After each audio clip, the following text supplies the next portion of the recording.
Bugun sizlar bilan trendga chiqqan shunday skladkani modellashni ko'rib chiqamiz. Buning uchun o'zimning asos andoza shablonimdan foydalandim.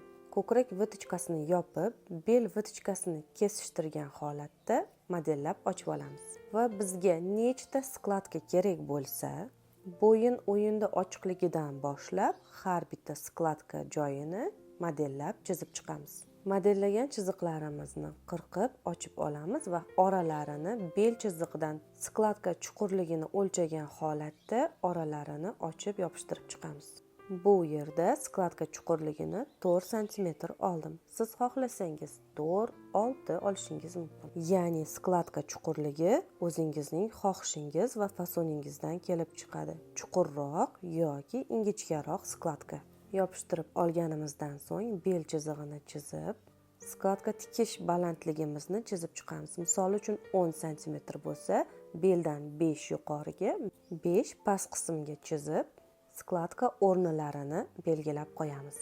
Fasonga nechta skladka joylash bu ixtiyoriy.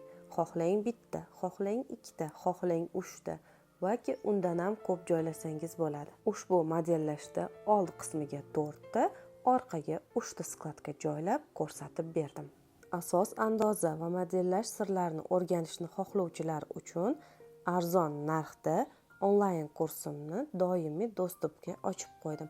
Pul to'laysiz, yopiq kanalga qo'shilasiz va darslarni ko'rishni boshlaysiz.